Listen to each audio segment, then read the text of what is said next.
বিসমিল্লাহির রাহমানির রাহিম।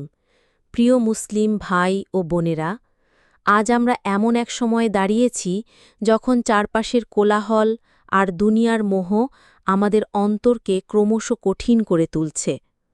আমরা কি একবারও ভেবে দেখেছি আমাদের জীবনের উদ্দেশ্য কি?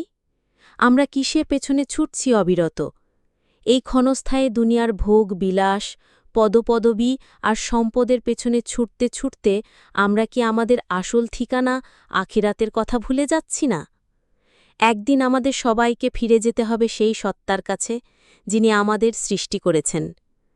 সেদিন যখন আমাদের আমলনামা আমাদের সামনে পেশ করা হবে, তখন কি আমাদের মুখ উজ্জ্বল থাকবে নাকি লজ্জায় হ্যাট হয়ে যাবে? যে সময়গুলো আমরা অবহেলায় কাটিয়েছি, যে নামাজগুলো আমরা ছেড়ে দিয়েছি, যে কোরআন আমরা ছুঁয়েও দেখিনি, যে হক আমরা আদায় করিনি, সেদিন কি এসবের জন্য আমাদের আফসোস হবে না? আমাদের ভাই বোনেরা যখন দুনিয়ার বুকে জুলুমের শিকার হচ্ছে, ক্ষুধার্ত শিশুরা যখন এক মুঠো ভাতের জন্য কাঁদছে, তখন কি আমাদের বিবেক একটুও কাঁপে না? আমরা কি কেবল নিজেদের নিয়েই ব্যস্ত থাকব? আল্লাহ তাআলা আমাদের যে রিজিক দিয়েছেন তার কি কোনো হক নেই অসহায়দের উপর?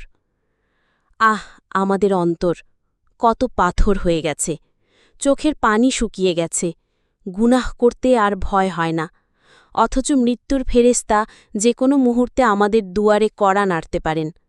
তখন কি আর তওবার সুযোগ মিলবে? তখন কি আর কোনো আমল করার সময় থাকবে? আসুন আজ থেকেই নিজেদের হিসেব নেওয়া শুরু করি, চোখের পানি দিয়ে তওবা করি, আল্লাহর কাছে মাফ চাই, দুনিয়ার মোহ ত্যাগ করে আখিরাতের পাথেও সংগ্রহ করি। কারণ এই দুনিয়া এক সফর মাত্র, আসল ঠিকানা তো জান্নাত। আল্লাহ যেন আমাদের সবাইকে তার রহমতের ছায়াতলে আশ্রয় দেন এবং সঠিক পথে চলার তৌফিক দান করেন। আমিন।